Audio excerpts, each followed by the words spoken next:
My mom told me not to talk to strangers on the internet, but I'm glad I didn't listen. We are the Certified Noonas, your sisters in the love of Asian entertainment. Hi, I'm Amanda. I'm Jessie. I'm Natalia. And I'm Sky. And speaking of moms, that's the topic of our episode today because it's Mother's Day! Yay! Yay! And I may not have listened to my mom about talking to strangers, but I didn't listen to her about much of anything, so she's probably used to it at this point. I think we all did that, though. Yeah, I'll go through that phase. Yeah. So today we want to talk about, moms. We want to talk about, our moms, but we want to talk about drama moms of the good and evil variety, because, there's something almost delightfully enjoyable sometimes about a campy, over-the-top, evil mother on a drama. And then, maybe we want to talk about dramas that we think our moms might like. So if you have a mom out there who you're trying to convince to watch a K-drama, we might have some recommendations for different types of moms who might like different types of dramas. So stay tuned for that later in the episode. I can say I am not a lot like my mother I took after my dad quite a bit. But yeah. So there's always that thing where it's like, you're turning into your mother. That always comes up as though it's an insult. Because my mom, I can admit, is a pretty cool lady. But are we turning into our mothers? What do we think? In a lot of ways, I think. Not all ways, but yeah, there are times when I'm parenting my own children and thinking, oh, that's why she was like that, or it's understandable. There are times now I'm like, yes, is this that moment of revenge that she always said would happen?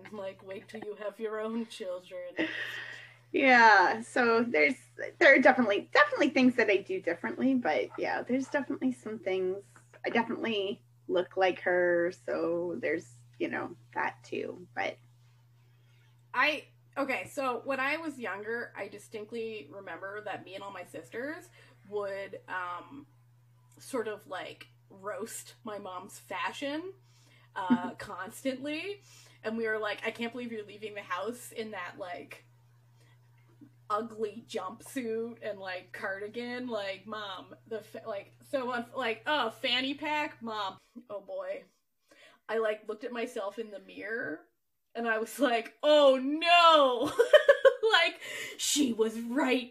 These sweatpants and oversized sweaters are comfortable.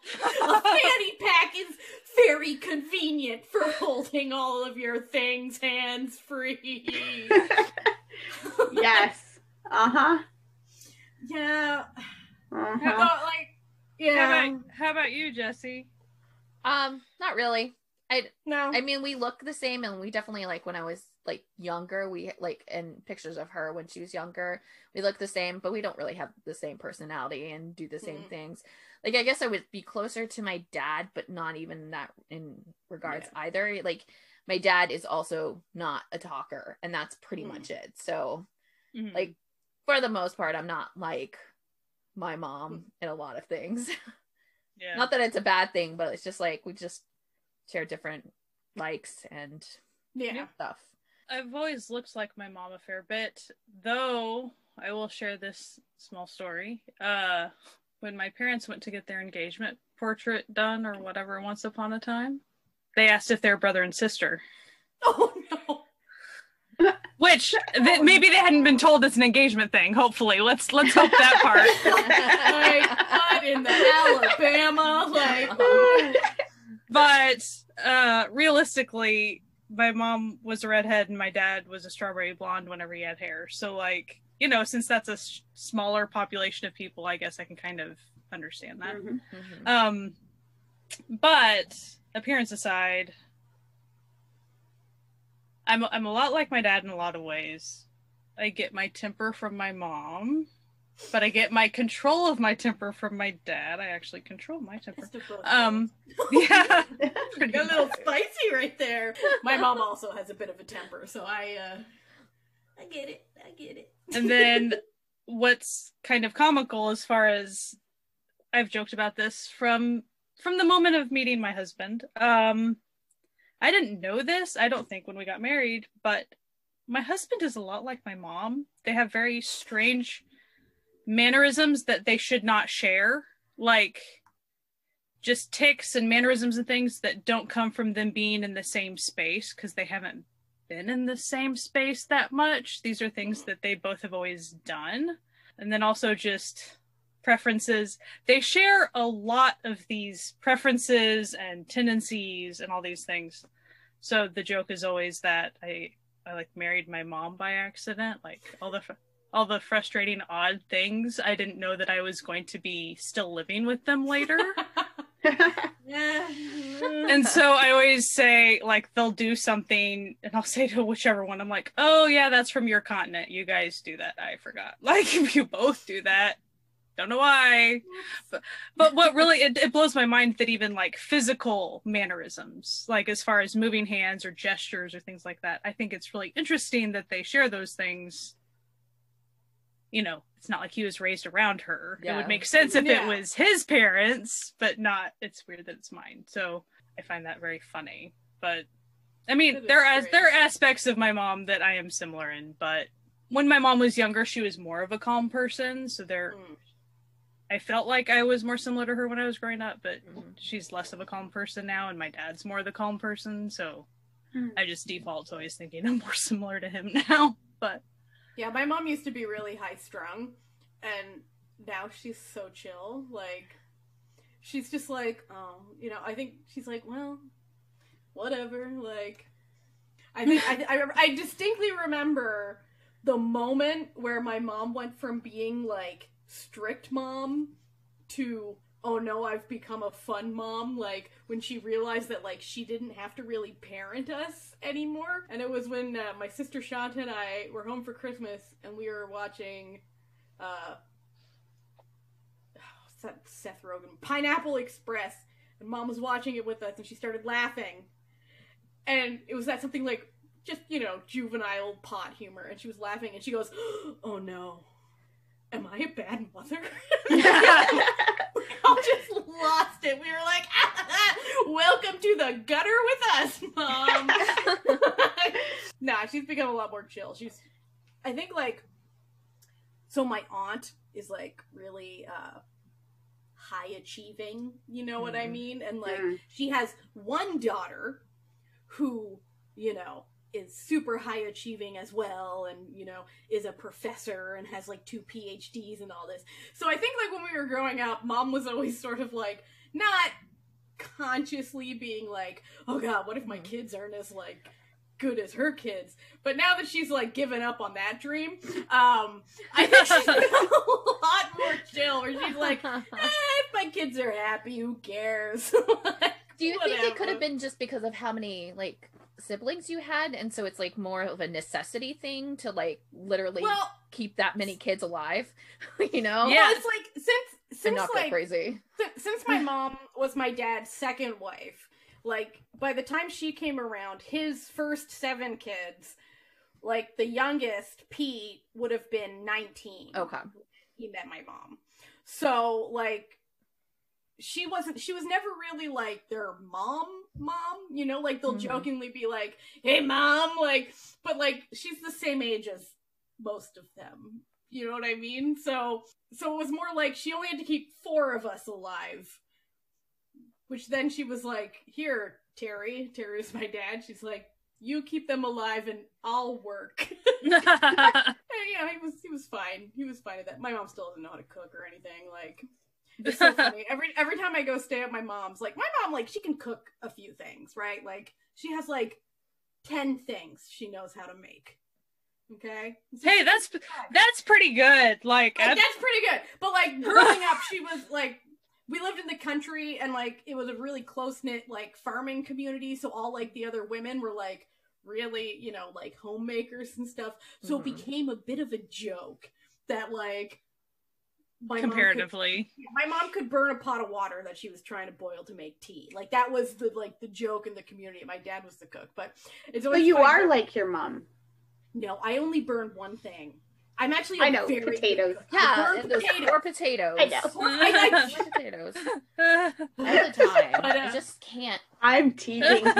You cooked that tteokbokki for us, and it was delicious. So okay, like I'm a pretty good cook, but I'll go home and stay at my mom's, and I'll just be like making something. Like I'll make like a lentil soup or something. And she'll be like, "Oh my god, like you eat like this every day?" I'm like, "Mom, it took me like 5 minutes. You could eat like this every day, Mom."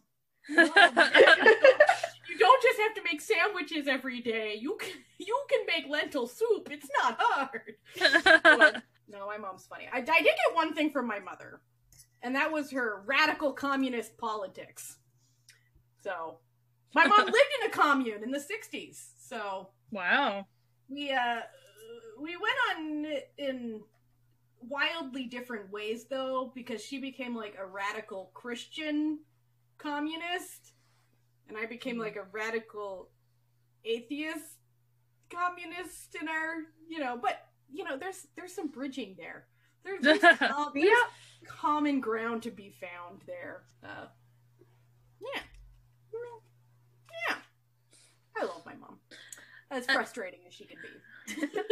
One really funny thing that my mom does. I wish I could remember the exact name of it. There is an actual name for this happening.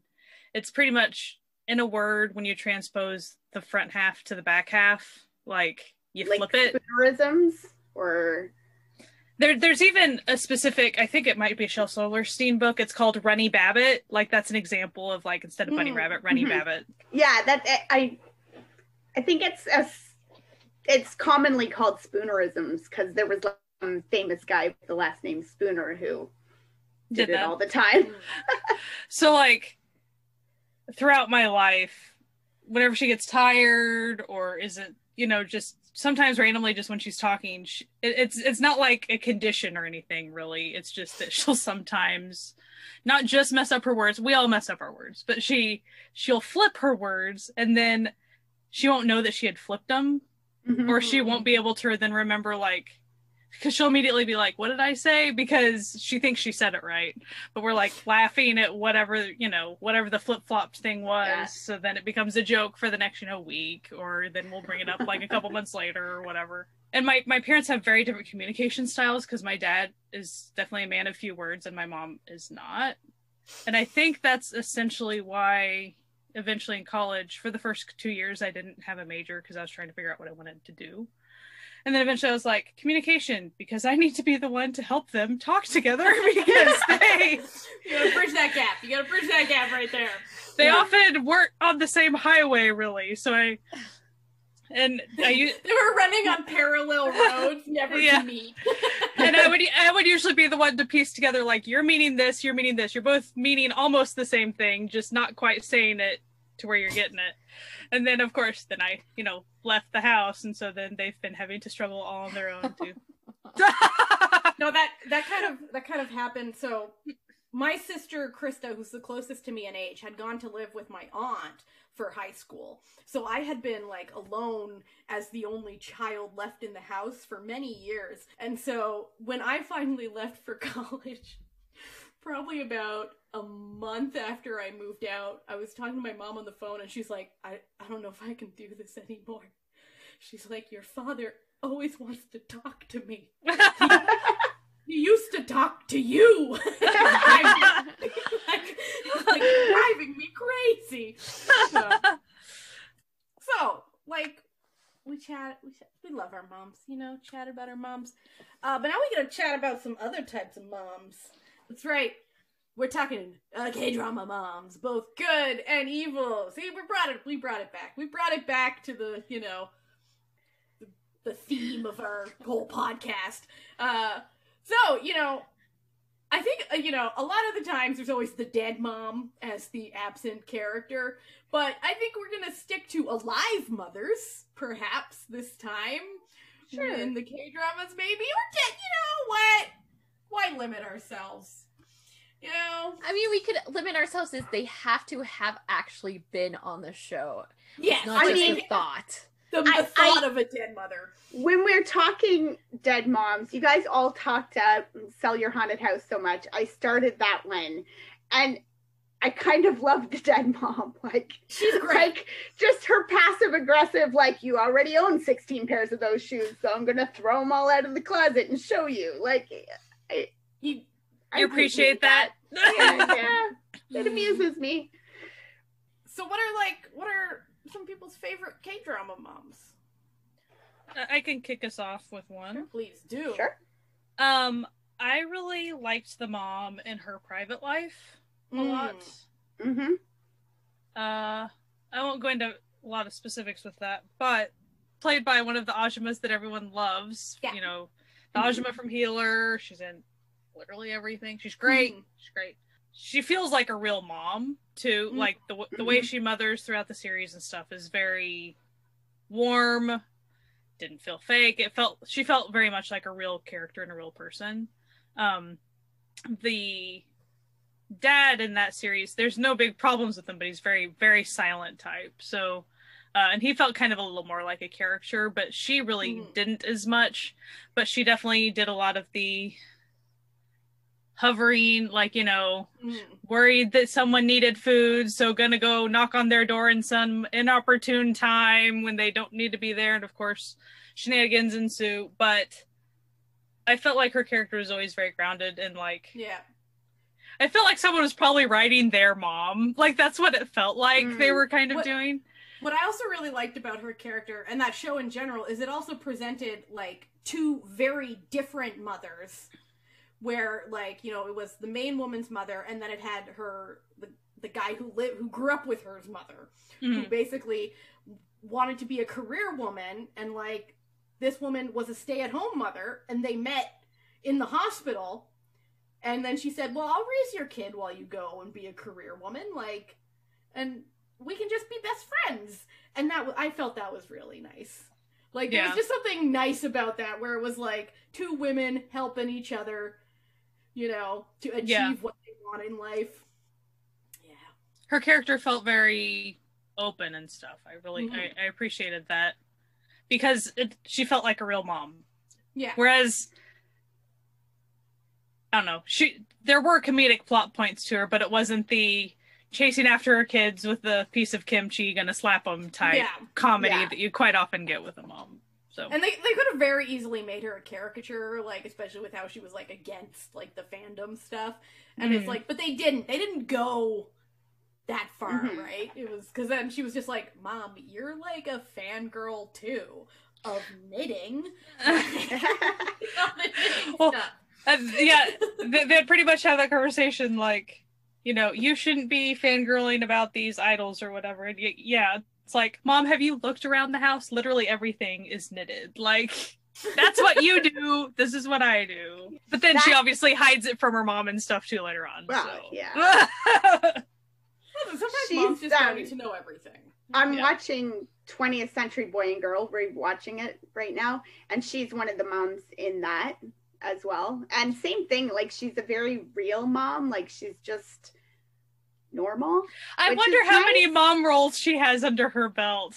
Probably a lot. I was just looking through her stuff, and I was like, oh, and she had a guest role in, like, It's Okay to Not Be Okay as somebody's mom. And, like, you know, so yeah, but 20th Century Boy and Girl has a lot of, like, she's the main mom that you see, but there's like 4 sort of main characters, and you see all of their moms at some point.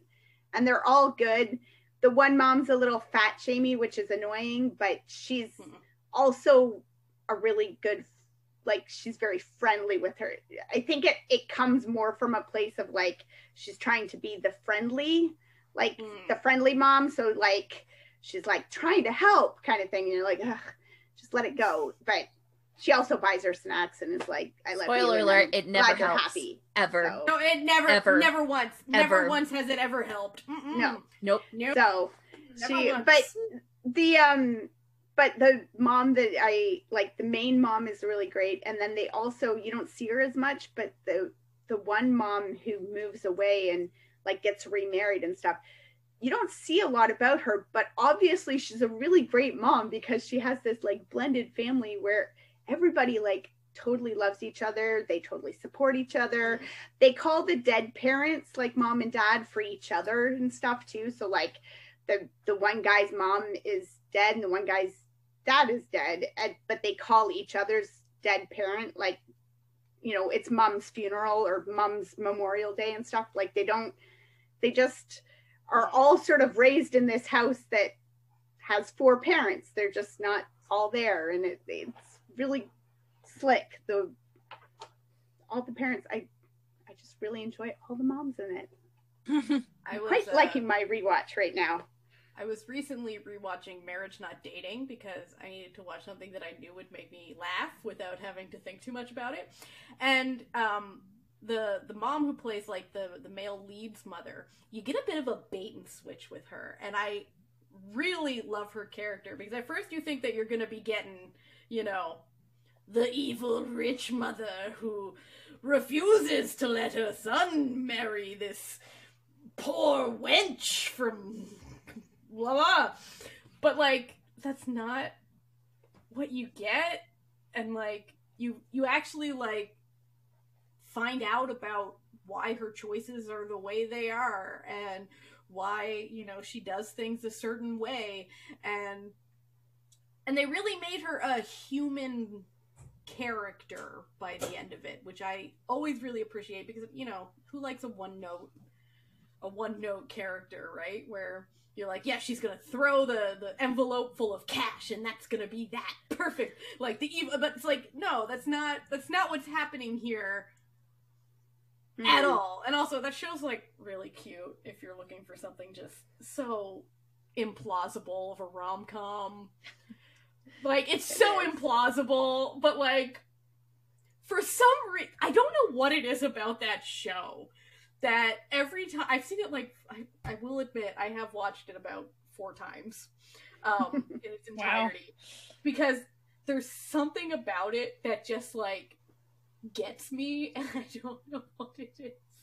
It's such a messy show. Like there's every single character is such a mess in that show. Like every single one is a hot mess, but you're like, I'm here for this because everyone is so flawed. Like there's never a character that you're like, yes, what a, like that character has, you know, like the Pollyanna character. No, everyone is just like, well, I've been traumatized by something, and it has made me make poor life decisions. Hey-o! Welcome to Marriage Not Dating. But it's a fun watch. So for me, Come and Hug Me will always be the best mom. She's actually the stepmom.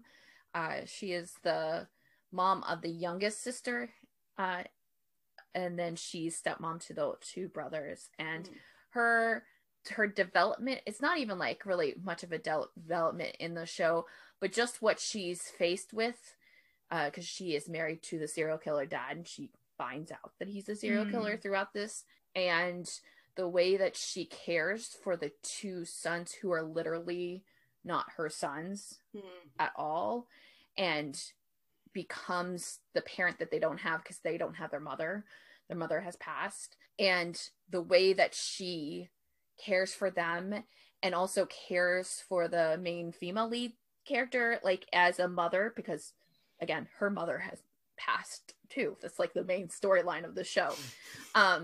It's such a beautiful character, and she's so brave, and like she just is so caring in like the best way that you could ever be for, especially with like knowing that like literally the only person in this like scenario that's hers is the youngest daughter. And there's a lot of stuff that happens that I'm not going to talk about because it's a spoiler. But like with all of that happening and the knowledge of like how these kids were, but like understanding their background and like taking that into account, it's just, she's the best. Like there literally is not a single other mom that I can like compare to as who is better than this mom ever. I really don't think I'll ever watch a K-drama that has a better mom. It's just great, and I loved her throughout the entire thing. How often does she show up in the series? Is she like in every episode? Yeah, pretty much every, if not every episode. She's one of the major roles. Okay. I think when I was thinking about moms that stand out to me in dramas, a lot of them are the moms that are not necessarily birth moms, or they are, but they're also the mom to the neighborhood kids, or they're that mom. And I think, yeah, because you get to see that sense of, it's not just like a selfish, I'm only worried about my own kid kind of momming. It's that, like, I want all children to have good things and to be taken care of, and I love that. Another mom that I always think about, and it is one of my top dramas as well, so is the main character that Yui plays in Marriage Contract. Very sad show. Do not recommend if you need a cheer up. But just the so she's a single mother because she's a widow, and she just does everything to like make her child feel like nothing, like that their life, don't worry, our life isn't falling apart. Like, you're gonna have a good childhood, even though everything is actually going real wrong real quickly. And just like, there's something to be said about like the lengths that a mother will go for their child, that just like, it's just so, it's so wholesome, you know what I mean? And it's just, it's such a nice like bond, so yeah. Also, that show is just so good, guys. So good, so sad, so good. Oh, the heart. One show that I don't know if I adored the entire show itself, but I think the main part of the show that I really enjoyed was the mother-daughter relationship. And it was the sacrifices that were made by the mom. The show is To All the Guys Who Loved Me. Kind of a messy show overall, and even the story behind the sacrifices that she chose to make for her daughter. She chose to be a single mom without telling the dad that he was a dad type choice. Mm-hmm. And like, that's not a spoiler whatsoever. It's more, they slowly reveal this to the daughter throughout the series, but it's a very slow reveal. Kind of hard to watch. You can tell that in the end, the daughter gets she probably got pretty traumatized by figuring out these things, that the dad didn't even have a choice to be involved. Yet she thought she was abandoned by the dad type thing. So she carried all this stuff for a long time. But on the same token, the mom character does go through great lengths to explain why she made those choices. And I wouldn't say that I necessarily agree with those choices, but as a character and scene, again, felt like very real things that a real person would choose. And I think I really enjoy that in a show sometimes, when it might not be the choice that I would have made, or I might even think it's the quote unquote wrong choice. Maybe not like a moral, ethical thing, but more like definitely not something I would do. But so again, messy show, but those moments of whenever they're teasing out those very difficult discussions. And the daughter, how old is the daughter? Junior high school, like old enough to be having a lot of these conversations, but also having a lot of emotions tied with these things, and trying to figure out how to tell her mom how she feels about things. And so I think that's what actually kept me watching the show, because it was such a slow reveal between those two characters. And I was most invested with their relationship because they're all each other had for so many years. And so that's what I was really the most invested in, that they were going to be okay in the end. And because there would be episodes where, they were on the rocks with things like that. I guess there were just, again, aspects that I felt like they were very real. And I guess that's a weird thing to say about fiction, but they felt realistic with how they were portraying these struggles that, again, probably some people make those types of choices. Yeah. So trying to empathize or understand those types of choices, I thought was very worthwhile. Because all moms have choices that they do make when they're raising their kids. So True. I thought, for me, one of my favorite dramas last year was Birth Care Center. And I mean, it's basically just a drama full of moms, new moms, moms who have been around the block before. Like, it's just moms.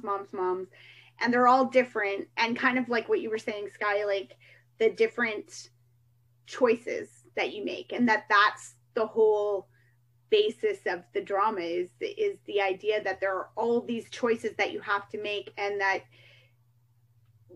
you feel like, whether it's true or not, in every case, all these decisions are going to have like this big effect on your children's life and on the outcome and who they're going to be. And so, like, you know, breastfeeding or bottle, like swaddle or no, do I like what, all the different, what kind of food I eat, what kind of, you know, things I drink and stuff. And it was just very realistic.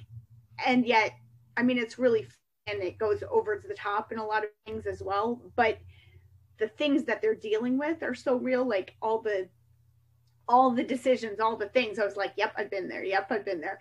I did not perhaps react in the way that they're reacting, but like, yeah. And like you said, that's maybe not the choice I would make in that situation, but it was an option. And like, do I, you know, and just how moms can get judgy with each other, but then they can also support each other even when they make different decisions and stuff. So I really appreciated that whole drama, showing the different moms and the different mom relations. Somewhat related, since you're the only human mom of humans on the podcast, human mom. We're all humans. The only human mom. The rest of them are all like, robots.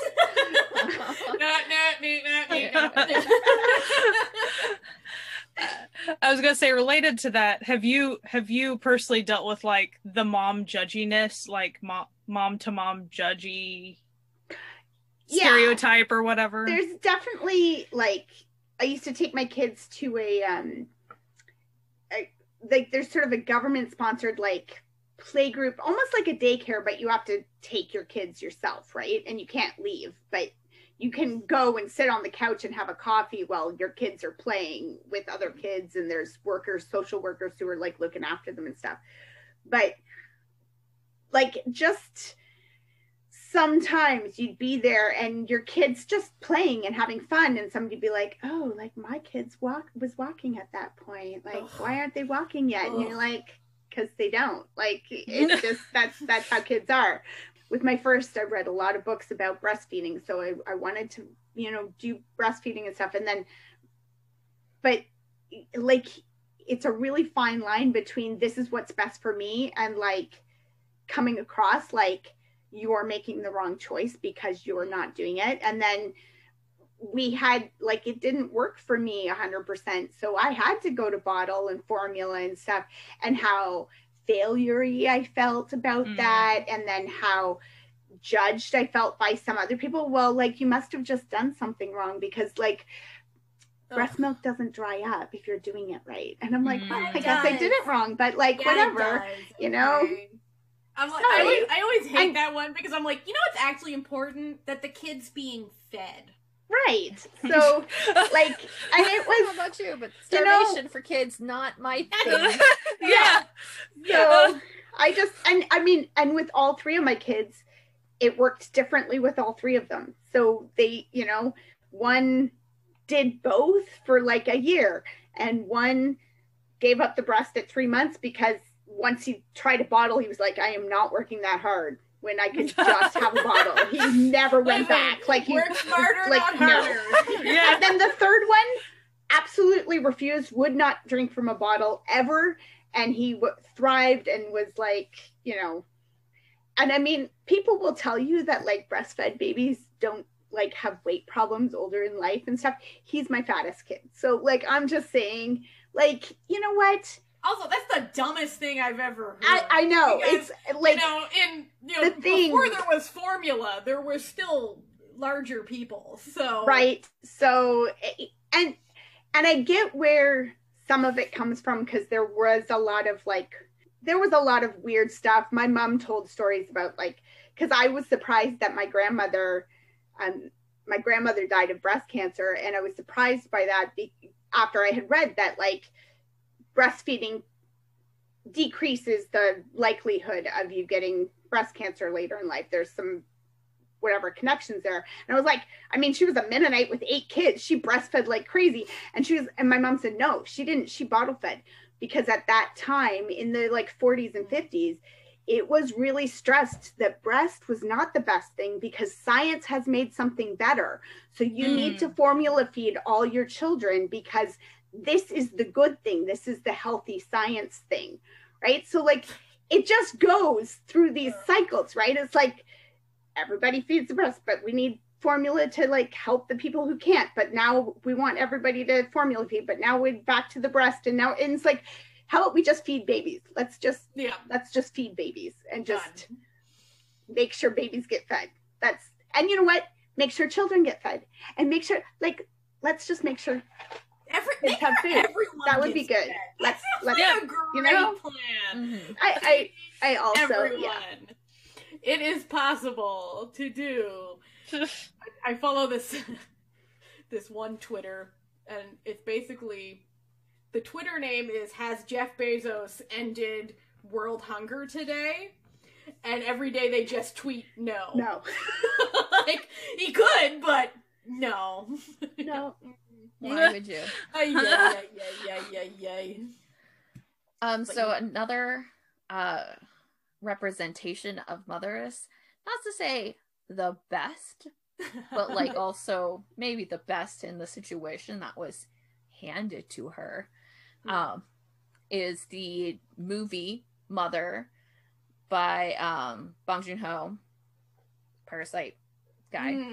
And it's about a mother whose son is developmentally handicapped, and he's accused of raping and killing this girl, and she knows that he didn't do it. And it's basically her trying to get the cops in this small town to not accuse him, although they're kind of using him as a scapegoat, and just the lengths that she will go to make sure that the person who is the actual perpetrator is condemned for it.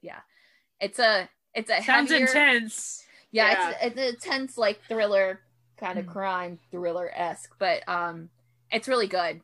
I think I watched it on Hulu, possibly, so it's like out there as you can find it somewhere. But yeah, just, she's older too. It's because he's a bit older, but like, you know, it's just her. They're poor. They live in kind of, you know, one of the like outskirt, like small towns, and there's not a lot of police force. And it's just kind of one of those things you can obviously tell that like the people who were saying that they saw him were just targeting him because of discrimination, and it was the easy thing for the police to do. And so that kind of drives the mother's storyline too. And I liked it. It was a very interesting story, and I think it may have won a couple of awards too. It's definitely one that people talk about a lot, so there's definitely there's some audience for it, but you know, it's a good look at another take on a mom. I like, well, one more I'd like to mention. Okay, go. My Idea is Gangnam Beauty. The lead character's mom, so supportive. So in case you don't know what My Idea is Gangnam Beauty is about, it's essentially about the main character throughout her childhood and on into high school, throughout her entire childhood, severely bullied for her appearance, to awful extents. And so she makes the decision to have plastic surgery, and her mom is very supportive of that, not in a weird way. It's in a way that she just wants to help her daughter survive and thrive in life. In a very appearance-driven society. Like, it's not because she disliked the way her daughter appeared or any of, like, you could tell there was a lot of nuance with even her making the choice to be supportive of those things, but she really just wanted the best for her daughter. And her husband, who is a nice father figure, all these things, was very against the plastic surgery later on eventually becomes more accepting, but it takes a lot of effort. So even when the mother, and I don't even quite remember, it's been a while since I watched it, I want to say that I don't remember if in order for her to do the surgery, she might have used her own money or... She did. You know, they kept it like a separate thing from the father. Like a separate fund, so the father didn't know. Yeah, So and it was, she left like to go to college before, like, you know, it was like the plastic surgery and then college, so the dad never saw. So even though, like, it wasn't just an ideological support, it was the mom also, like, the money for it too. And then I feel like even throughout the healing process, she made sure to be there for her daughter and stuff. Like, so you could tell it was just every aspect of support, but just because she just really wanted her daughter to have a good life and to stop being bullied. Like, you could just tell she was just tired of her daughter being bullied. So I thought that was just it was a really good mom decision, just all throughout. And then you could tell as things got revealed to the dad later on, when he does see her after those things, there are tough points where the mom has to still stand up for why she supported, you know, yes, we did it without telling you because this is why. And so, like, there were difficult moments with that, but the mom was always very supportive, but, like, again, nothing felt fake about it. It wasn't weird. Yeah. It felt genuine. And even through all those struggles with the dad and stuff, it was very, I'm still going to be here for you. We'll figure it out. And it wasn't ever we're going to break up as a family or anything. It was always like, you know, I'm trying to get him to understand. Like, she was always working on that and stuff. But the main thing was that it was tough for the main character. That's definitely what you're seeing. But you could tell it was very difficult for the mom. And she just wanted her daughter to have a better life. So I just thought that was, again, another window into people's choices and support and things that, and that's part of the reason why I really, really enjoyed that show. Because plastic surgery is something that people can be very biased against for various reasons. But then a show like that makes you see a whole nother side of that, and how it's incredibly necessary for some people to the discrimination or things like that, and no, society should not be that way, but in order to survive in the society that we're given, blah blah blah blah blah.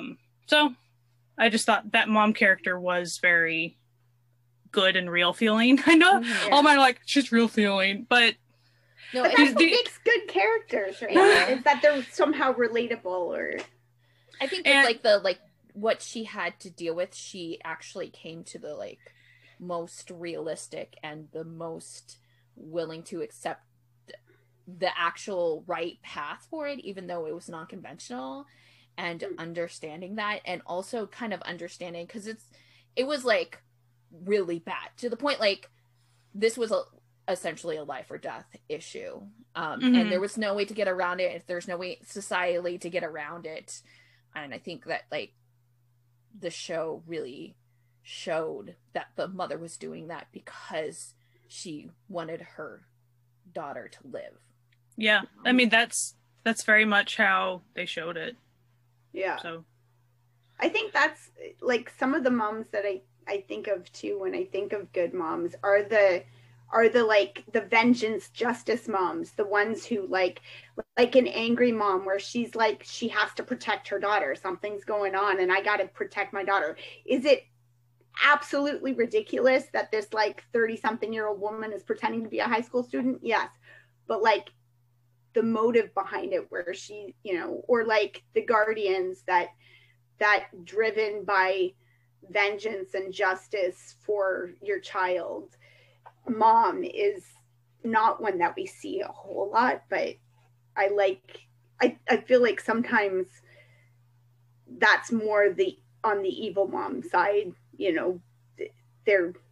so it's nice when you get to see them as the protagonist, as the good mom, putting that kind of energy into it.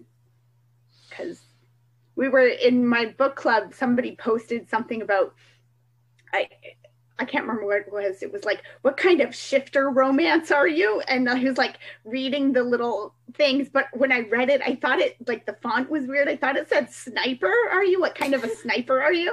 And then I was like, and I went with like the bear one because I was like, oh yeah, because like I said, because like the only reason I could imagine picking up a sniper rifle would be to protect my kids. Like that's it. And they're like, it's shifter, and I'm like, all right, I'm still going with bear and family, but like, You're like font choices, people, make good ones.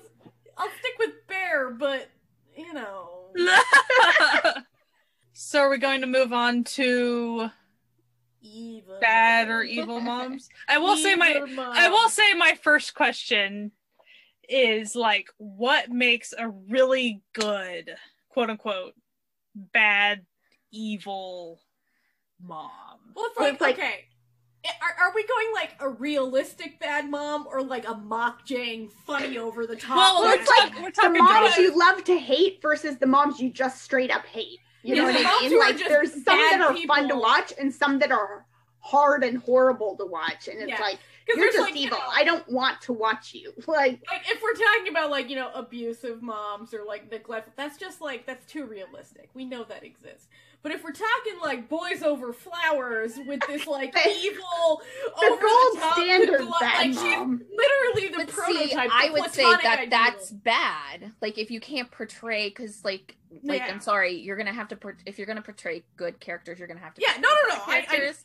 So like I would say that like the more realistic or more like you can understand why they are that way is the better evil character, as opposed to just like cartoonish. Like a couple of episodes we talked about Something in the Rain where she's an evil like mom, but she's to the point where she's actually, it's a terribly written evil mom because they made it unrealistic.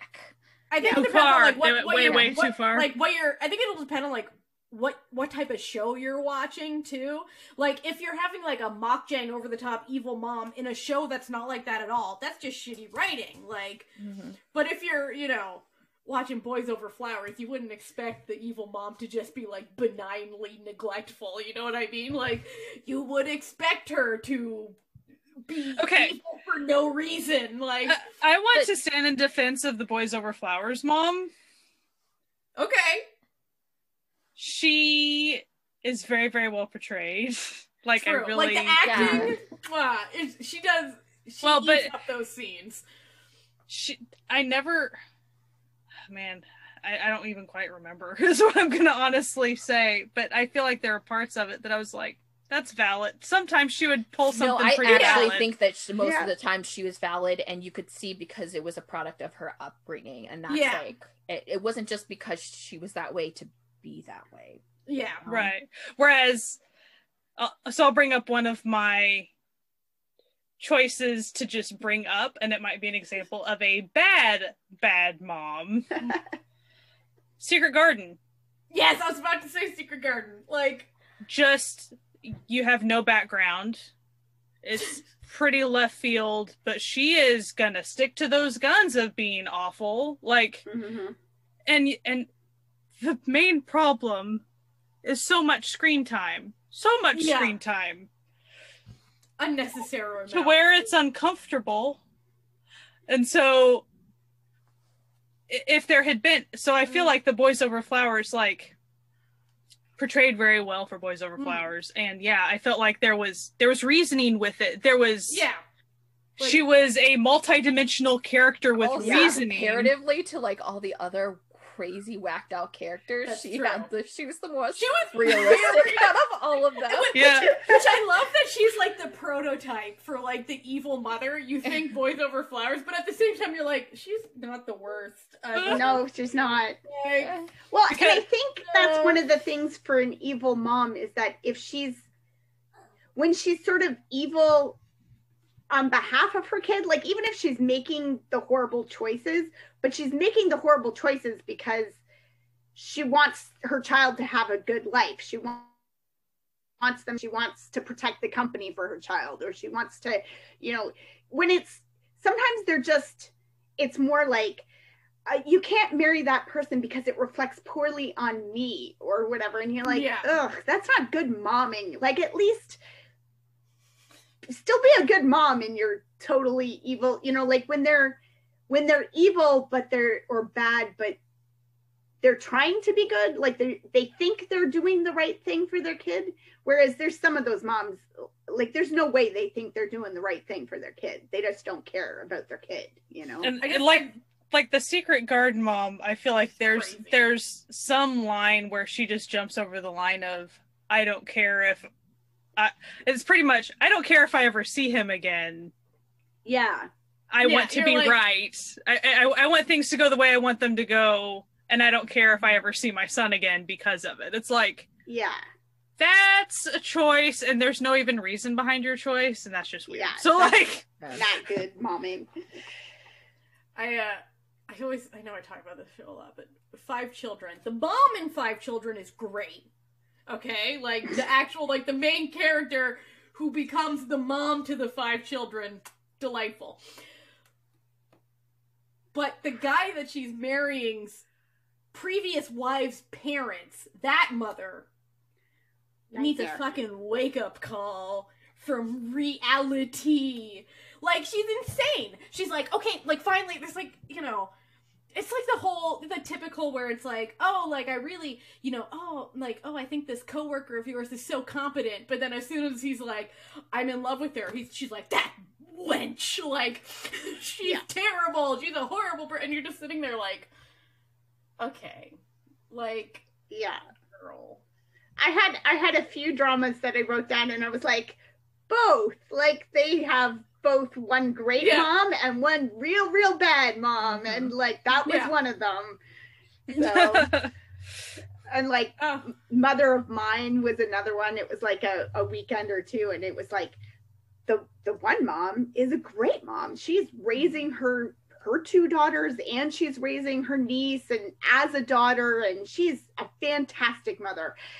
And then there's the mother that, you know, abandoned her daughter to be raised by her sister-in-law, and she's a horrible human being. And you're just like, yeah, just, oh, so bad, so evil. Do you know who I want to elect as the worst mom? The girl from Romance Is a Bonus Book.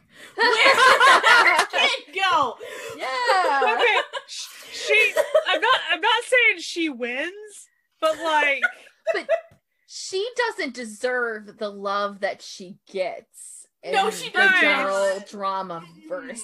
Like, nobody talks about it, and it's really messed up. To be honest, it's not like her as a character is doing. It's like it's all in the fault of the writing. Yeah, because like it's like the writer forgot she had a kid halfway through the series, and you just never hear about this kid ever again.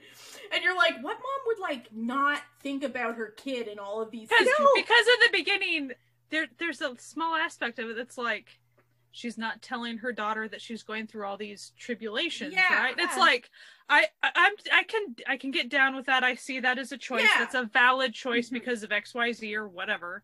Yeah. And then like, oh, we're gonna totally drop the daughter off the face of the planet. There was like drama there. We had like feelings towards most this. Of the she lost she didn't all have of her motivation is like lost because like she was literally trying to get a job so she could pay for her daughter's school. That's like the money you is never going hear to about the daughter's school. Again. Well, and then you never hear about her again. If you flip it and you look at it a different way, like in most of these dramas, like a lot of the time the drama, the evil mom is the one who abandons her kid because she wants to get remarried and you know, and she has to like get rid of her kid because he'd never marry me if I had a kid, right? She basically does that. Like if you look at it, flip it, she sends her kid off to school so she can get with a guy. Like here's what I just realized. Across, like but what I love is he never makes that part of the equation at all. Like he never mentions that. Like he would know. Yeah. Well, actually, know. I was actually trying to remember just now. I was like, did they ever have that conversation? Like where she actually? No. never No. once mentioned her kid to this guy. But like, he knew that the kid existed. Yeah, they were two like close and best friends because he Right. knew Yeah, everything like- else. Like, there's no way you just like magically don't know this kid who's like fairly old. Yeah. So like Yeah, the she's moral, like in early high school. the like, moral and I think that's. I mean, there's other issues with that drama, but that is the biggest flaw. The moral implications on both of the main characters that the daughter fell off the face of the planet is actually very, very bad. It's like, It's did very they just concerning. forget? Especially when they like show that the her dad is not in the picture, so he's not giving any of the money because there's like a point. Don't they confront him for the money Yeah, that he like something. spent on the house or something? Yeah. Like, Yeah. and he's with his other kid or whatever because he's like already remarried. Oh, just a mess. And I don't understand why no one brings it up. Like, we are the only people I who bring don't it understand up it. about that Well, show. you know, it's such a like. Would I ever recommend that show to someone? I actually would because of the book aspects, sadly. But it would have to be someone that was already into dramas enough to be like, Yeah. just look at the book side and some of these other Just look at the characters. books. Well, here's also the very biggest problem about this entire thing is that it wraps up about being with your siblings and like being with your family. That's like Yes. the wrap Yeah. up of the whole entire story, and you're like, but Yeah, the here's the mom is kid. not with the family and has literally made the kid the long lost kid. Did you guys You never expect... see her. You never see. Okay, at the very end when they were making that move, now that you bring it up, when you could tell they were drawing those, that thematic clothes, right? I was really thinking like, at the very least, give me like a video phone call with the daughter. Give me something about them like announcing the relationship to her. Like you gotta give me some interaction with the daughter at the very end if we're talking family. And they didn't even do that. You got nothing. You got nothing. Oh my Ugh. god. I remember being very shocked about that whole thing. I was like, because like they made it such a drama that she needed to get the money to pay for her kid's school and was literally becoming homeless because of this instead of just bringing her kid home and putting her in public school. Like, And wasn't there like one even. point, like maybe like that the kid was sick too? And so that was like a concern of her at one point. Yeah. And then Oh. I don't think we ever got the conclusion of like No. the daughter got better. And it's like, so you would think like, she's doing all of this for her daughter, like that she would mention to her daughter, like, oh, by the way, I have a boyfriend now. Well, and that's actually why that's not the only reason why the relationship is weird, but that's the fact that the show then is just like, yay, the relationship. It's like, I don't really care. I care about the daughter. Like, I was really concerned about the daughter. I want to know what happened to this daughter. I Like, need a sticker that's like justice for the daughter. Like I'm sorry, I don't remember her name. If she was ever given a name, I don't Who think knows? she even was given a name. Like, I don't remember anyone mentioning. I don't even think her. she was even She given was like a because- child actor that we know. Like she wasn't even given. No, but she definitely had a name because I remember that being one of the points when she was trying to get back into work was that she had lost her identity as a person because she was just Oh my gosh, I forgot that so-and-so's too! mom, Right. right? So that's that a huge was- thematic thing too. So Like- She lost her identity because she became a mom to the kid, blah, blah, blah. Oh my gosh. and so she takes back her identity by getting rid of her kid. She's an evil mom. Just saying. Just saying. And shouldn't like it be about like the kid, like justice, like for like exposing this like terrible societal thing and like bringing like, because that's part of the reason why she does a lot of stuff. So shouldn't you like not like your whole story is basically we didn't actually like fix that societal problem. We figured out that you literally just have to like forget about your kid and then that's it. Should have just And get a honestly, they boyfriend. should have just killed the kid, right? They should have had that she died of like a Why did horrible she disease, even need a kid? and she was in, I guess she in needed the kid debt for for that. the hospital bills or something like that. But If you could didn't she want to have the kid, have had the same thing if it was she got married and then she left work to become a housewife? Wouldn't it be the Yeah, same it would type still of be the thing? same.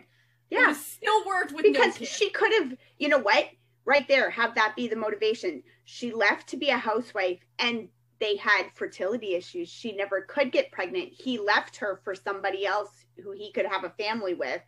And she can't get back to work now because she's never done anything for a decade. Done. Done. And you have the whole rest of the movie, the show is exactly the same, but you don't have this glaring mistake of like missing child. Where the fuck is this kid?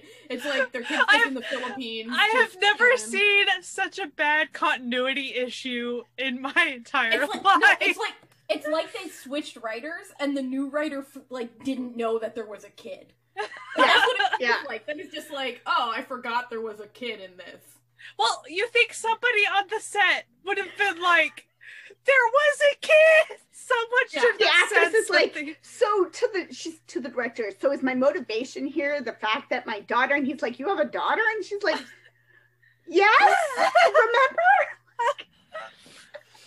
Oy vey. I forgot how frustrated I was with all this.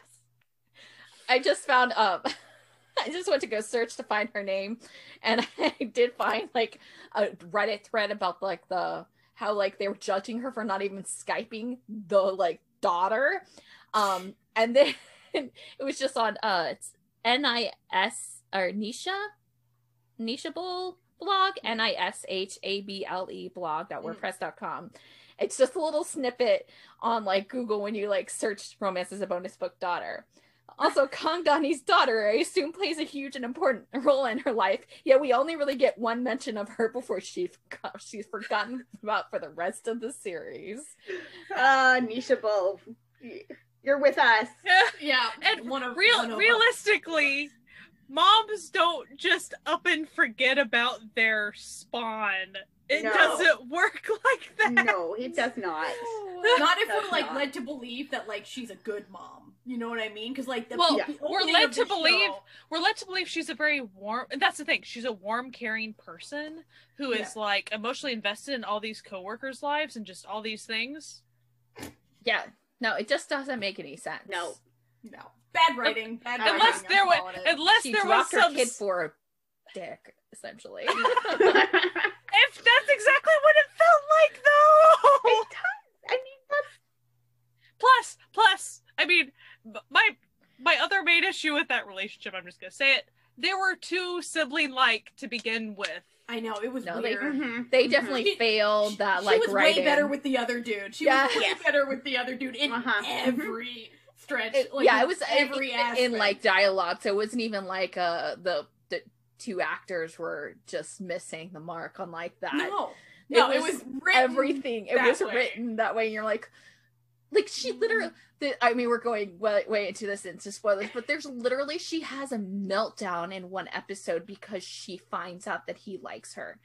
She has a meltdown. yeah. And Yeah. is so upset because not because she likes him, and it's not even like a meltdown that you can tell that like she's like, oh, now he like I have feelings and he has those feelings No. and like that sort of thing. She literally, you could tell she was like, I can't do this. I love him so much as like a friend, and this is gonna ruin Yeah. everything, and him as a person, not just like our relationship, but like him as a person, and how am I going to deal with this because I have all this other stuff going on in my life, and like Mhm. I feel like the worst person in the entire world because I somehow like Seduced let him without on, knowing it. and, Yeah. like a literal meltdown in the street, and then it was like, Mm-hmm. now And you're then she's gonna like, tell oh, me? but he's cute though. And then he just because he was all about it, all of a sudden, yeah, that's what we're doing. It's like, Oh, there's so man. much. Sometimes I dramas, forgot- you I don't forgot- have to go there. I forgot that the daughter was the cherry on top of that mess. I really did forget. Well, so did But she. So the I guess that's publishing world stuff was so good. Oh, you know, Oh. I got another one. Another bad mom. Oh no! Mhm. I hope I don't get re-frustrated at this one. Another Oh Hey Young. Oh, yes. She's in the like I would pair this up. It's been a really long time since I watched this, so like I kind of don't remember a lot of things, but both of the mothers in Wild Chive, Oh yeah, whatever, yeah. and Wild 12 Child. Year Promise, that they're like terrible, and there's like parts of it where you understand why it's that way, but like they never actually justify it, and then they also don't even like, they play off all the like years of like torment and like emotional distress that like once like thing had on them, the kid, and it's like, okay, we're back to being fine, and you're like, what? No. Like, yeah, like, especially in like another Oh Hey Young, because this girl just had something incredibly traumatic happen to her and incredibly embarrassing for her, and the mom makes it all about herself. Yes. Yeah. It's so always about like just the and mom. You're just like, oh. You're like, what do people say about me? And you're just like, she just got left at the fucking altar and you can't, but like, she's too embarrassed to even tell you, and she's just sobbing by herself, and you're just mad at her? Like, yeah. Well, it's definitely one of those things, like, however many, half the show later, finally figuring out you're an awful mom and trying to do better, it doesn't fix any of that stuff. No. You have to actually, it's good that you know now, but you have to actually work towards fixing it. You can't just say, I know I did wrong, we're good now. Yeah. Like Wild Chives, the basic plot is that the two leads are, when they're like very young, gets pregnant, and it's like causes this whole thing. So like, you understand the stressor, the parents make it all about them, and for 16 years these kids are tormented to the point where the main girl goes to America and has plastic surgery to change the way she looks, and then comes back.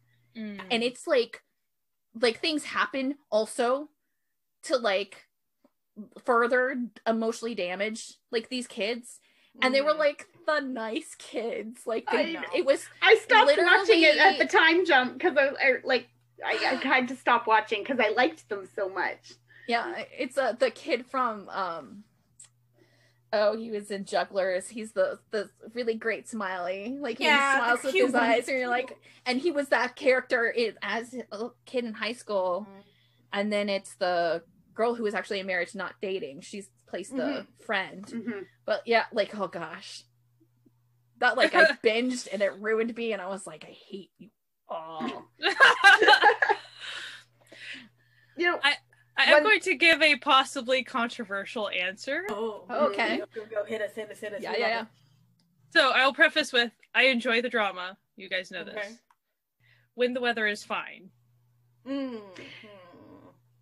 Yeah. But I mean, I will say it's an example of a character that does things that I would not agree with, So I will preface all those things. And they do give reasoning later on for things, so at least it wasn't just a left field choice. They explain later on, I suppose. But I struggled a lot watching how much trauma was inflicted upon the lead character by the mom for years and years and years, and even throughout the show, you're seeing even more trauma happening. It was all very awful. Like, it was all just very bad. The whole time I was like, that's a bad mom. Like, I just kept thinking, that's a bad mom. It's one of those like bad moms. You kind of understand what's going on, but she still didn't do anything right. So just because there was some justification on what like was happening, so doesn't mean that you can't still be abusive or wrong to other people. Just, you don't get like a pass on those type of things, and they kind of tried to make it have a pass because she had that history, and you're like, it's a terrible thing, but that does not negate what you did to your daughter. What kept just amazing me about it throughout the entire, when they kept having interactions and stuff, and then you would see all this past stuff, I'm like, how did you think? I mean, you made your choices, whatever, as far as certain choices, but the way she handled her daughter specifically, how did you think any of that was okay? Like, you pretty much ignored the existence of your daughter for like a decade. or whatever. Yeah, and then you pretty much you were trying to be strangers for the rest of your life, and you were thinking that wasn't going to affect her. Like, in what universe do you live in where that's how people react to family doing that? Like, that doesn't, humans don't work like that. And I would say she's also terrible to her sister as well. Like, she forced her sister man too. And so, like, that became an issue. So, like, then the sister was also kind of, like, forced in, like, she should have said something, but she was also forced in this really weird position that wasn't her doing. And then she had to be that way to the daughter forcibly because of her sister. And, just no. Even that relationship was like became a bad thing because of the mom's choices. And she was like this catch, like she was caught between a rock and a hard place. I mean, the sister could have made other choices too, but like it was, the mom messed up so many things with everybody's relationships, and nothing ever really fixed. And you wouldn't really be able to fix any of it because of the trauma. Yeah. And I'm not saying of the like the wrong done of like the illegal stuff. That's not even it. I cared so much less about like her being in jail and stuff than I did the trauma that she was causing her daughter and her sister. Like, that's what I was mad about. Yeah. Yeah, and then then also the mom, you didn't get a lot of that because she had already passed at this point, but like you kind of got some glimpses on like what it actually did to the mom. And the mom was then having to care for the daughter who's in jail, the daughter who's like now in this position with like the granddaughter, and just trying to make it all work. And it just so good drama, but like whoo. And the whole mom plot I actually had a lot of problems with. Like I was never, it's a warm drama except for all that. I actually really struggled with like, all of that. If you skip through all the mom stuff, the rest of it's really lovely and warm. But you need it to inform what on earth is going on with the main character, because she has all this trauma. Like, oh my gosh. Watching it the first time, yes, you need all that. Watching it the second time, you can fast forward through those scenes because you already know. So you can just, I'm just going to get back to the book club. Trauma. Like, if you think about just like the like differences, it's like the trauma of her mom being in jail, the trauma of what actually happened, but like not actually knowing what happened. So she only knows what she has been told, which is the fake stuff. The trauma of then being in school and the school finding out, and so the trauma of that, which then leads into another trauma with the best friend character, and then like it obviously affects her even when she's older, which is like actually like I think that's a really great thing that they show how it has affected her, so they don't sugarcoat that, but like to the point where she can't even do her job that she loved and was passionate about, and then is kind of forced to go back to her hometown where she's still the kind of, not like she's like so much the pariah because the town is kind of actually really great, but like still had some like deep-seated like resentment of being in the town, and like just the knowledge of things, and just it's a roller coaster and a quiet show. Like you could tell that she wasn't comfortable being in the town and stuff, not because of the people of the town, but because of her trauma and her past and everything with her mom and aunt and all these things. It was very suffocating emotionally when you're living through that plot line, in my opinion. Like, they did a very good job making it suffocating, but whew, wow. I really didn't like that mom. I say all that to say I really didn't like that mom. Because she messed up so many people's lives. So many people's lives. One of the moms that I didn't like, which is, I don't know, maybe other people, it's been a while since I watched this drama, so like maybe I'm putting things on her I shouldn't, but the mom from Are You Human Too, who built herself a replacement robot son.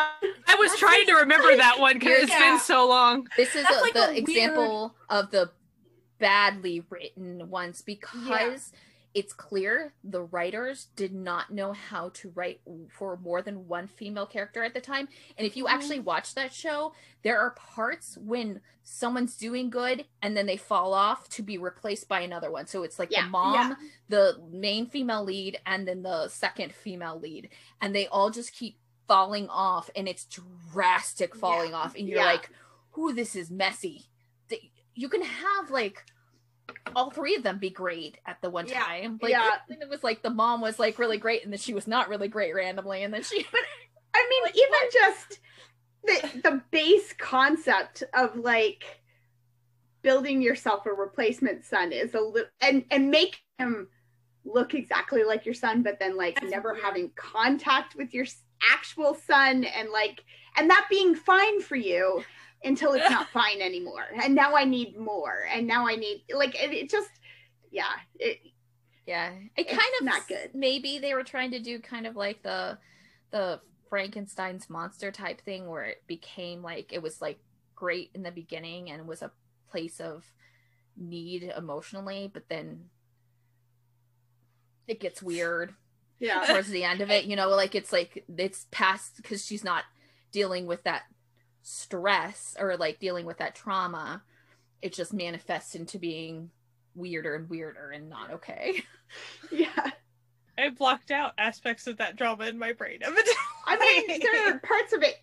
He is phenomenal as playing two different characters. I really he does a phenomenal job with it. I think I was blinded a lot by just. I think the secretary was always cracking me up for some reason. And then the just watching the dual role thing, and then so aspects. And I'm not even saying all the aspects of the lead girl, because obviously there are lots of problems with that I didn't see at the time. But I was like, oh, she does fighty things. That's fun. Like, I was blinded by some of the fun aspects of the character. But mostly I was like, this dual role thing's really cool. Like, I was mostly like, ooh, shiny. And like, he was so good. And the AI guy was just cute. Like, as far as like his mannerisms, and like, that's a cute robot. That's fun. But then like, no, realistically, like, there's a lot of problems with it. But I kind of forgot about the mom when I was making my list. I couldn't remember enough of the mom. I was like, I feel like the mom was weird in that. I can't remember her enough. I guess that's the thing. Like, there being times where I was really good. No. And did she just like, and she was gone for a big part of it, right? Well, yeah, and then there was because also she went to like take care of the comatose real son, like.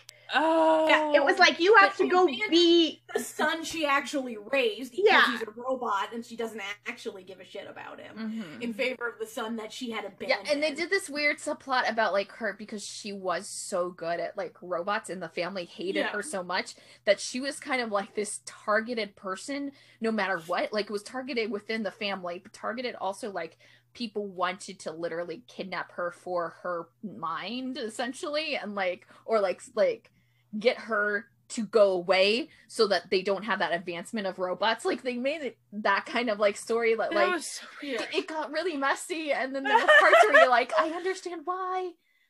A drama that had really good women though was Search WWW, but it also had a really, really bad mom in it. Like, that's that true. CEO mom was horrible. And like, not just, I mean, she was really, really horrible to her daughter-in-law, but she was pretty horrible to her son too.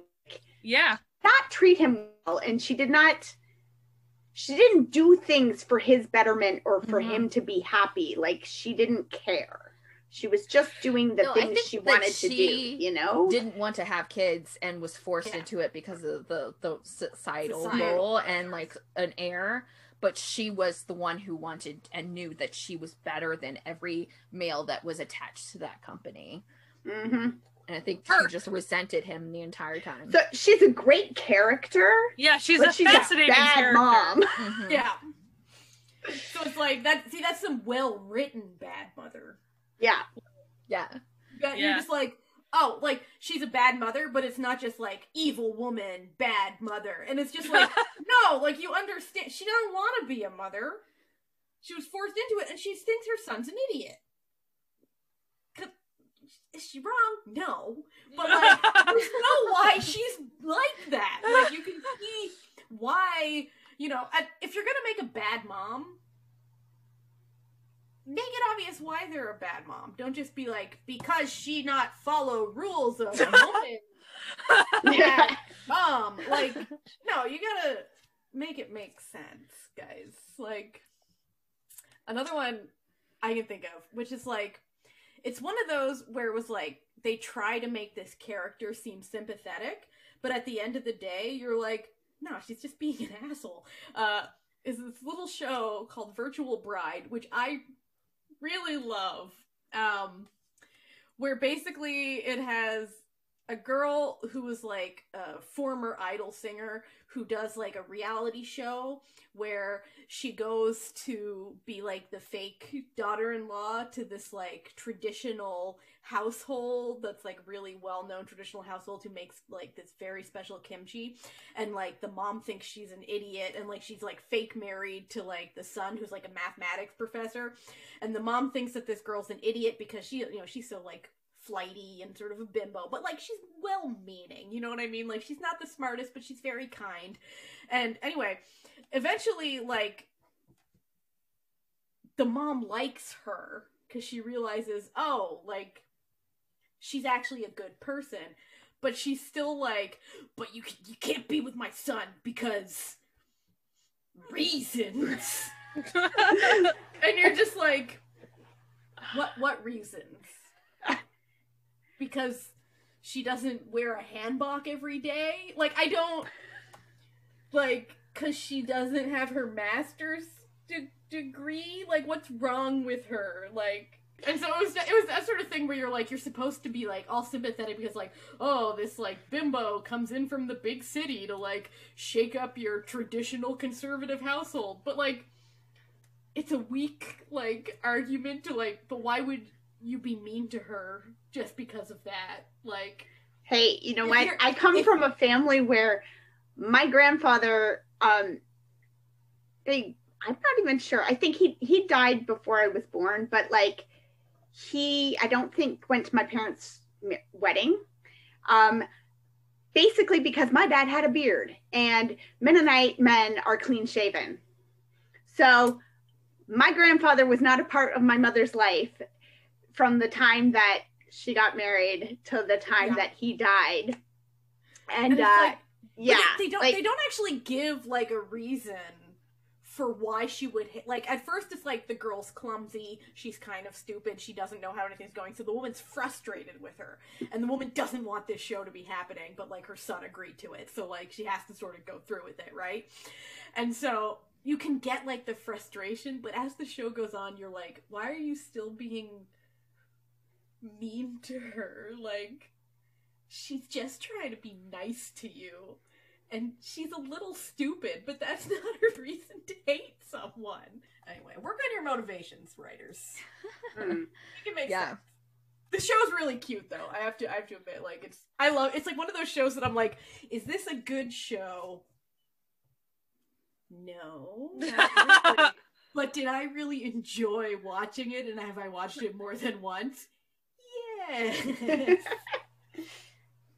I have one more mom to add to the not so great mom list. Okay, hit us.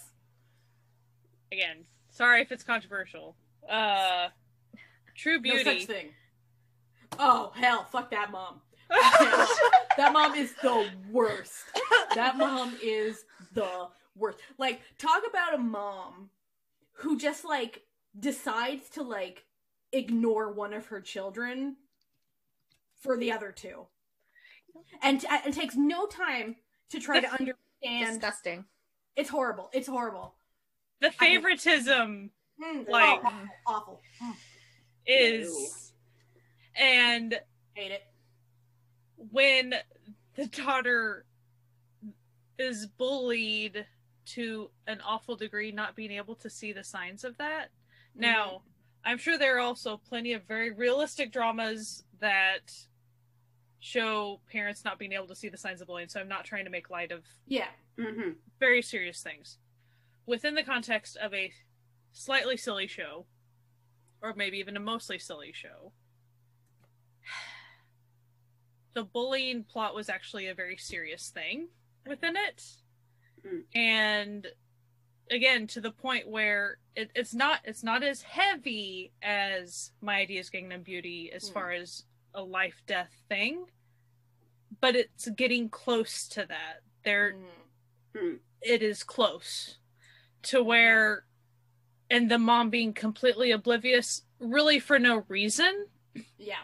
It's not like, okay, she was busy with her job being at her salon or whatever, but that's all. It's not like there was this valid reason why. It's because she still had time to pay attention to the other two kids' lives. Right. It's obviously a favoritism problem. Yeah. And the favoritism problem never goes away either. Now, whenever she does figure out she missed whenever she finally figures out that she missed out on the bullying thing, she is very apologetic and devastated. At least those apologies did seem genuine. She knew she messed up.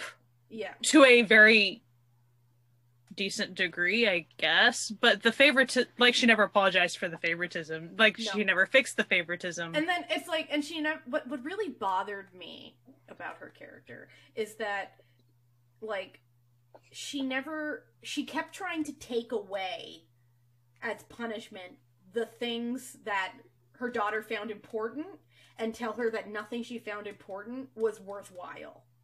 And so it's and never asked her daughter why makeup was so important to her. Yeah, never dug deeper on why that was a thing. I mean, I'm glad an apology happened, but I was still like, no. I see no room for favoritism ever. I don't even do favorites with my dog children. Like, that's a no. I don't play favorites. So with humans, no, we don't do that. Do we have any other awful drama mamas? It's okay to not be okay. She's a oh yeah, real bad mom. She's a cartoonishly bad mom. Yeah, terribly written mom. She's a bad mom. That show could have been so great if you hadn't have done that. Jesse's reliving all the rage that she experienced.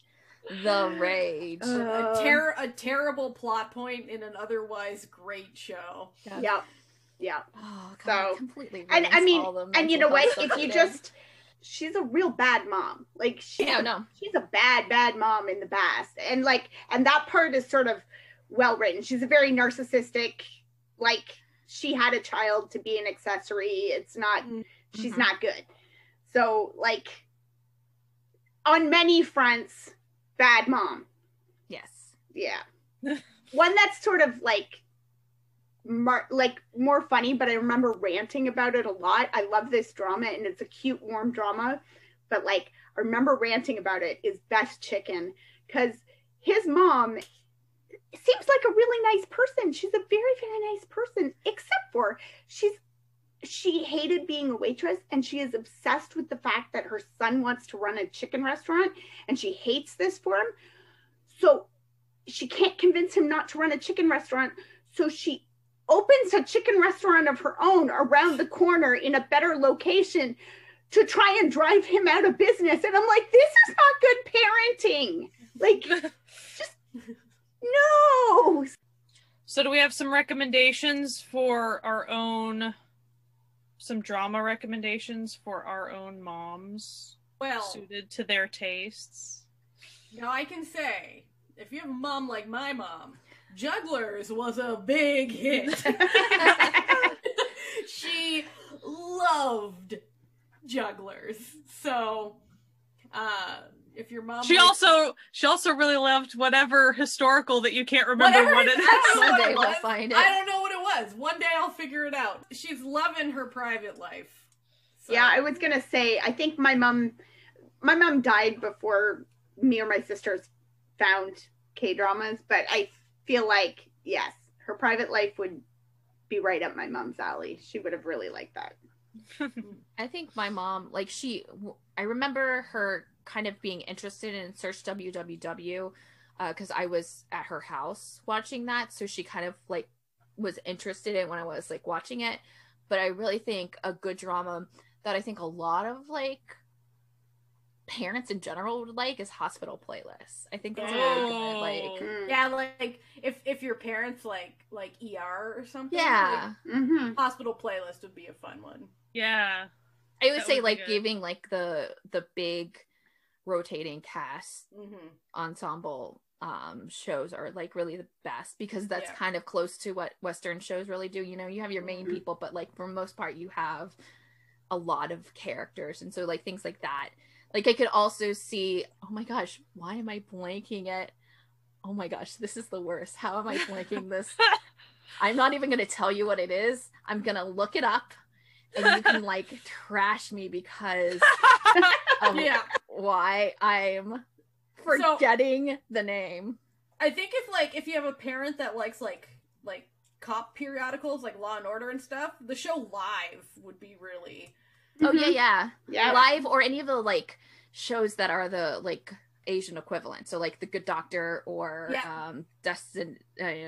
Criminal Minds, Designated Survivor. Yeah. Or even Suits. Now that I think about it, well, that's more my dad. Shoot.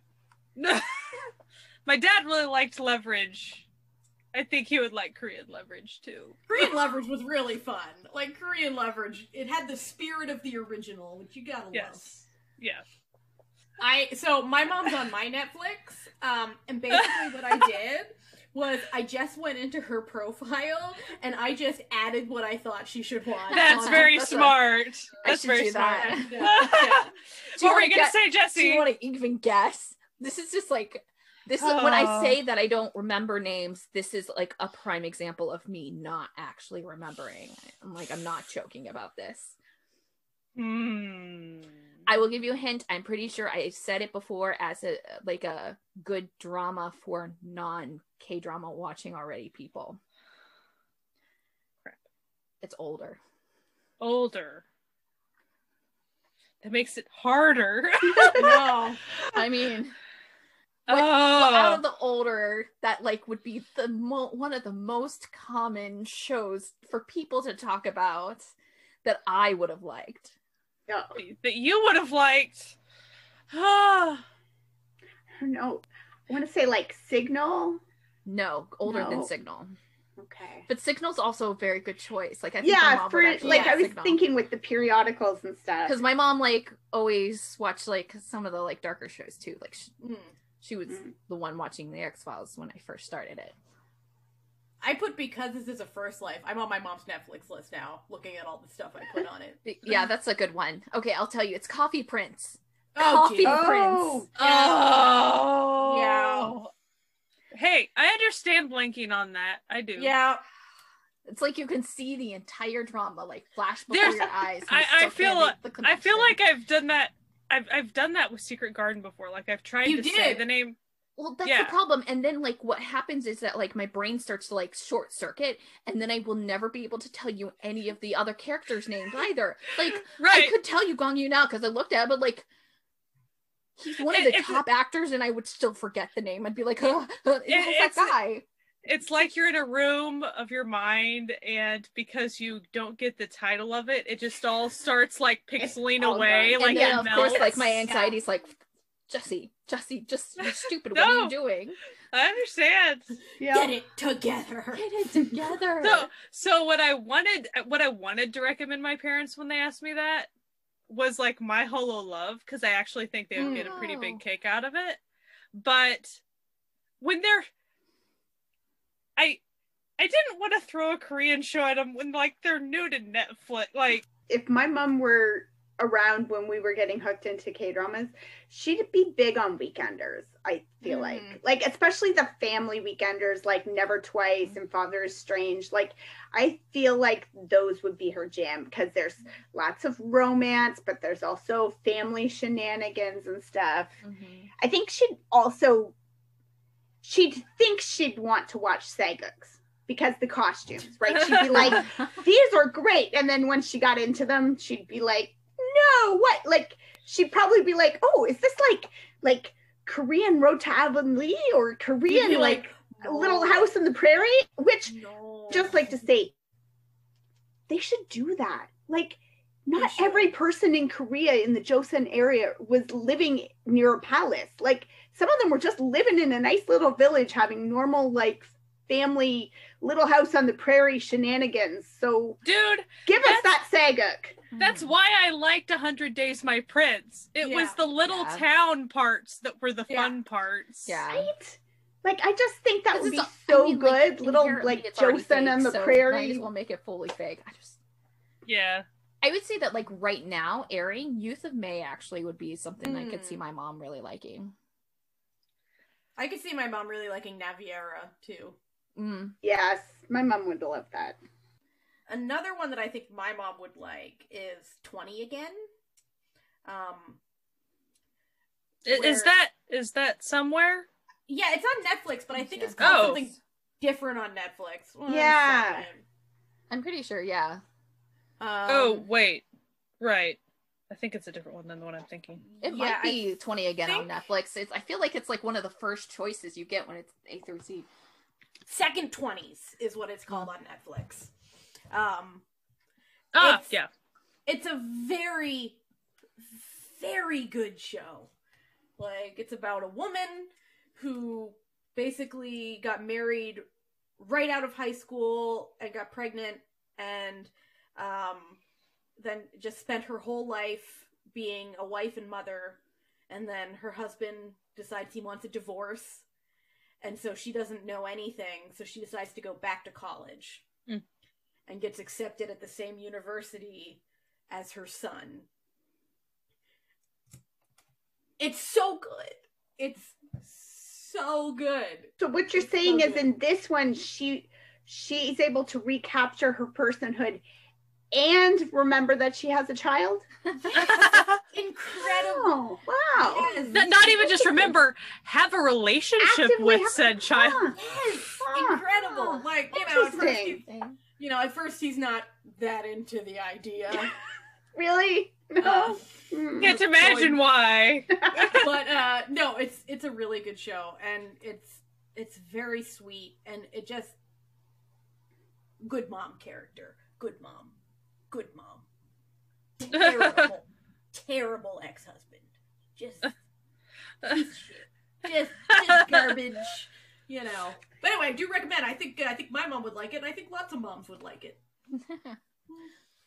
Well, we hope that if you have a relationship with your mother, called her on Mother's Day yesterday and said, hey, if that's the sort of thing you do, or, and even if you don't have, I know some people don't have a relationship with their mom, and that's fine, but I hope that, like, you have, like, a mother figure in your life or someone that you can, sort of appreciate for, that sort of role that they bring to the world. And if there is someone like that in your life, I hope that you wish them a happy Mother's Day. Or if you're that person, happy Mother's Day. I hope it was nice. Anyway, we hope that you're staying safe this week. If you want to become an official sponsor of this podcast and keep, these incredible episodes that we've got going that definitely don't meander all over the place, and we definitely don't get sidetracked and talk about lots of different things, whatever, if you want to become a sponsor of all this hilarity, go to patreon.com/certifiednoonas to be joined the official Certified Found family, and just for people listening to this on the day it comes out, we are having our first Found Family movie night tomorrow, so that's gonna be pretty exciting. We're starting it up again. It's gonna be a good time. Anyway, if you want to listen to us in other places, we are everywhere podcasts can be found. But if you need the links to everything and want to, check out the time codes, go to certifiednoonas.com, where all of the episodes can be found. Anyway, stay safe. Have a good time this week. Keep it loose, keep it limber, keep the good juices flowing, and keep watching and listening to Asian entertainment. All right, have a good one. Bye. Bye.